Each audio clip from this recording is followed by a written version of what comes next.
record. Looks like it's recording. I see a red light. Do you guys see a red light? Yep. Wonderful. Okay.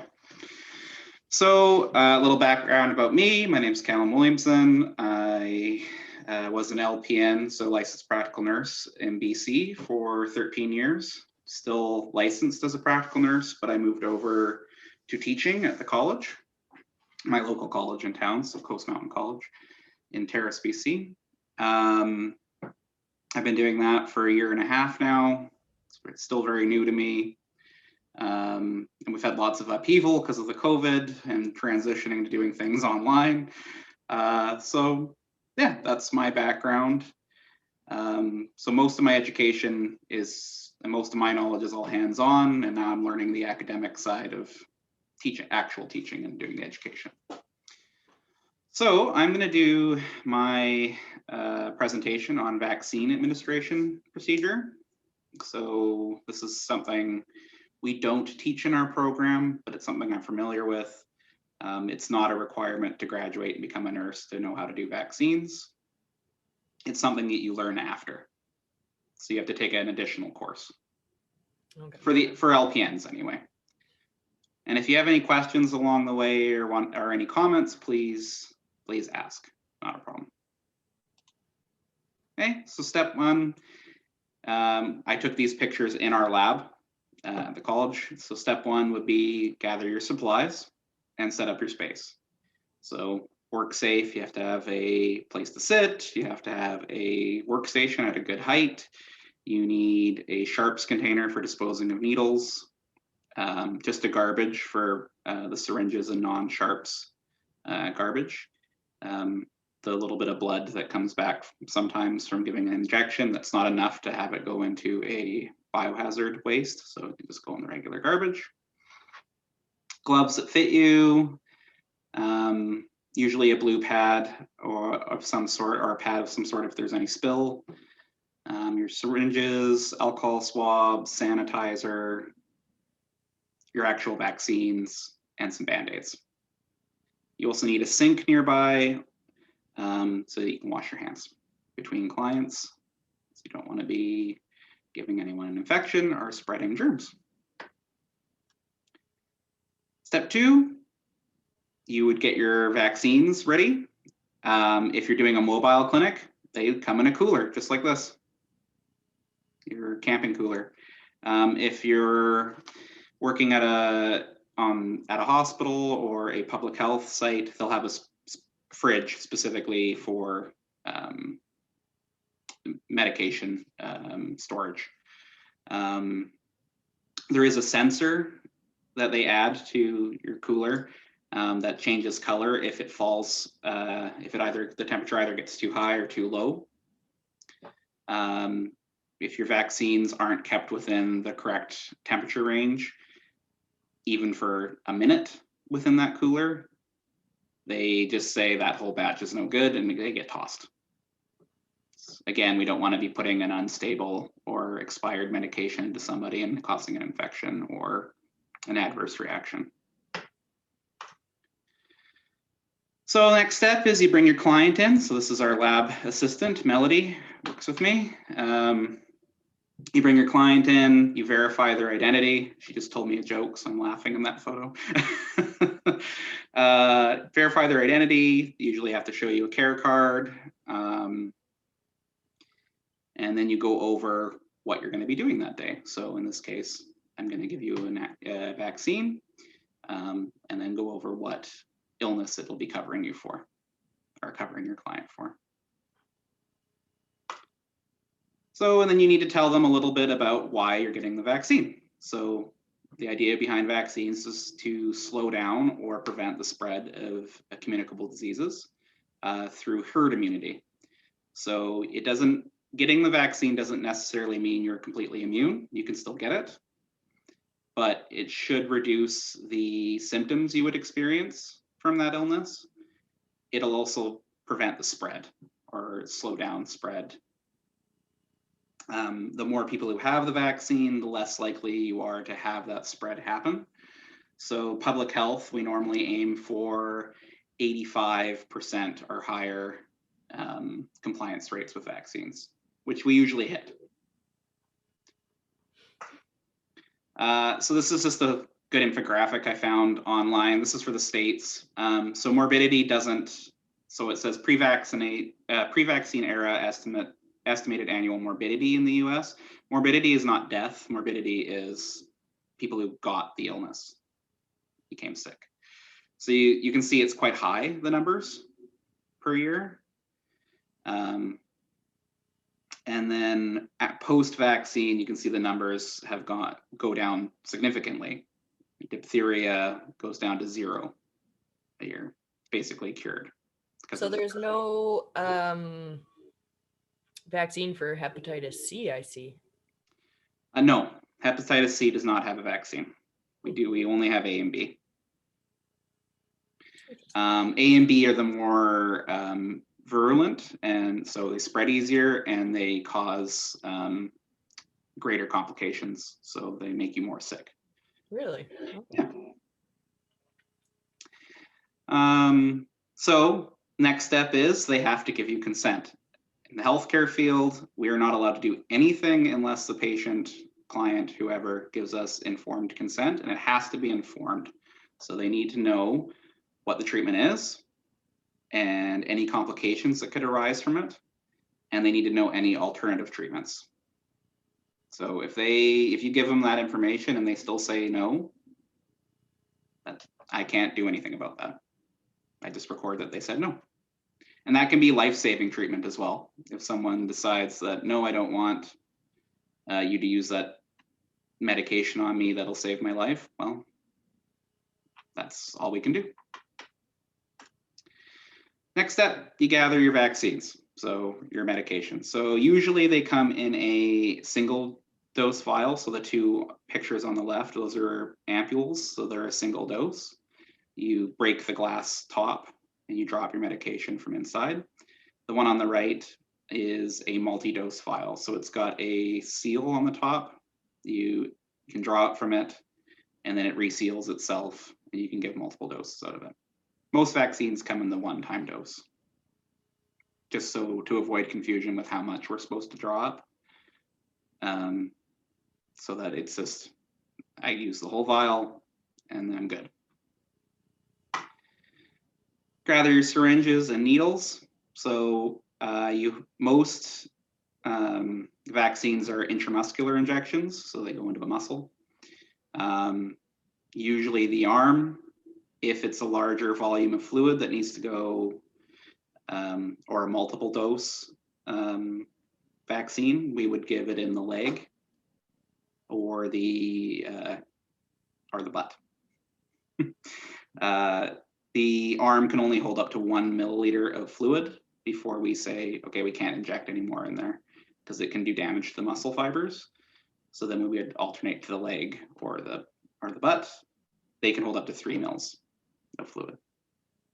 The syringe or the needle in the middle with the red cap and the red end there, that's a filter syringe. So those glass ampules, when you break them, sometimes you get little glass shards or particulate.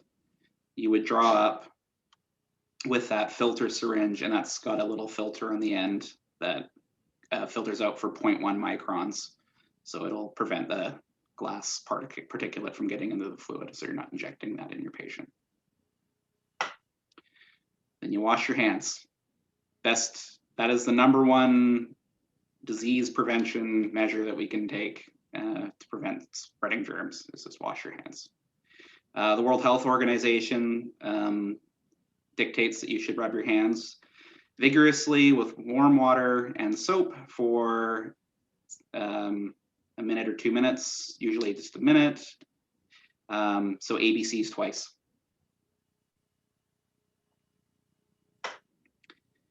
Then you draw up your medication. We did not use the filter syringe, unfortunately, in this picture because we ran out. That was our last one in the picture I showed you previously. But you would draw up, being careful not to touch the actual needle itself or the inner, so back by Melody's bottom hand there, you would not want to touch the inner part of that plunger because that can, in theory, touch the fluid. It shouldn't, but could potentially. You don't want to put your germs into somebody with the needle. Okay. Melody needed a vitamin B12 injection, so I gave it to her. But this is generally where you would inject for a vaccine. So upper arm, in the muscle there. You pinch the skin, inject, and then put the fluid in. Then you cap your needle with the safety cap. So it's just, you just push it. It makes sure that you're not actually putting a lid on top and having the putting yourself at risk of poking yourself. So that's that little cap there. And then it goes directly into the sharps. Don't walk anywhere else with it. You immediately have to take it to the sharps and drop it in.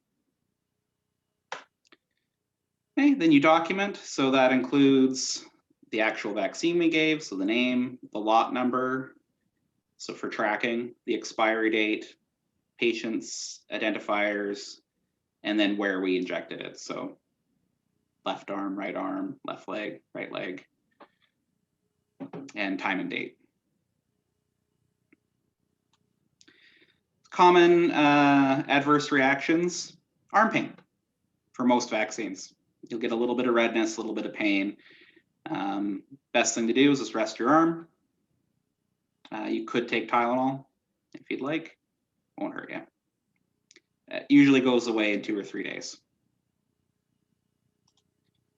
Okay. We didn't have any Tylenol on hand, we had some aspirin.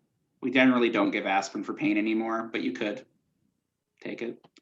But yeah, Tylenol is the gold standard. You could develop a low-grade fever, so a slight temperature. Again, should only last 2 or 3 days. Take Tylenol, and you'll feel comfortable. The reason you get that is the vaccine has inactivated viral cells in it, so they can't actually make you sick, but it trains your body to mount an immune response. So you're going to have that a small version of that immune response, which includes a fever. Okay, we then get the person or patient to wait 15 minutes at least. That's to prevent or monitor for the worst adverse reaction we generally see with vaccines, which is an allergic response. So if you're going to have an allergic response, it's generally going to happen within that first 15 minutes. We're watching for signs of throat swelling, difficulty breathing, itching, hives, redness that's spreading, blotchy skin, profuse sweating. Those are your common allergic reactions, response reactions for an anaphylactic reaction, so a whole body reaction. We have kits on hand of epinephrine, so the counteragent for an allergic response, so EpiPens.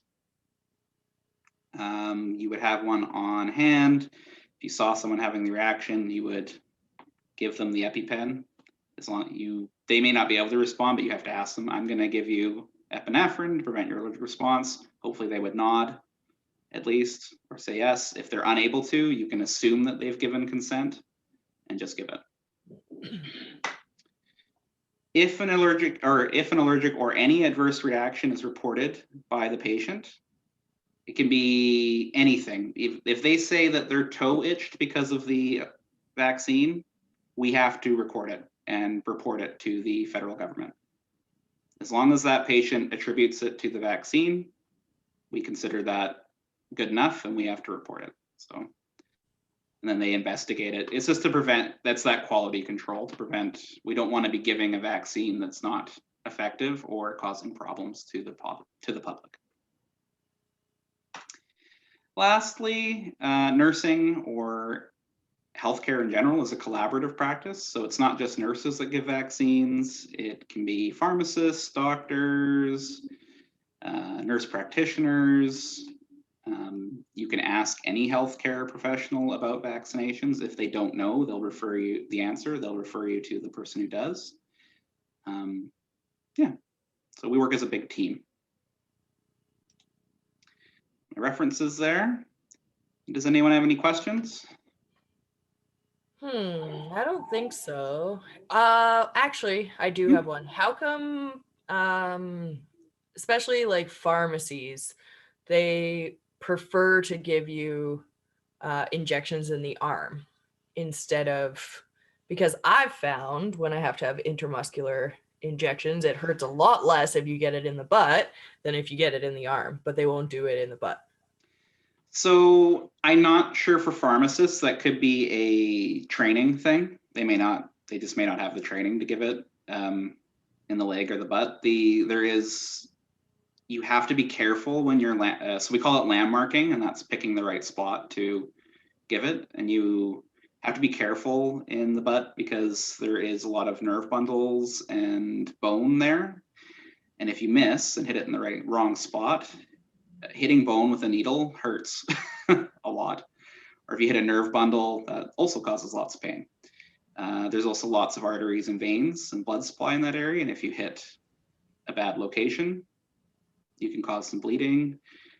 Generally, even if you did, it's not going to cause any permanent damage, but it's going to cause that person bruising and uncomfortableness for a longer period of time. The other reason is privacy, or comfort level of the patient. So if we can give it in the arm, you don't have to pull down your pants or anything like that. So okay. It's a comfort thing. It generally does hurt less in the butt or the thigh, though. Yeah. Yeah, it's bigger muscles, right? It makes sense. Yeah, it's less fluid volume, so it's not expanding those muscles out as much. Cool. Yeah. Anything else? Nope, I don't think so. Okay. Andrea, you're good? I'm all good. Awesome presentation, everybody. Yes, thank you. And thank you very much for letting me present. Yeah, you're welcome. Good luck with all your assignments with this course, guys. And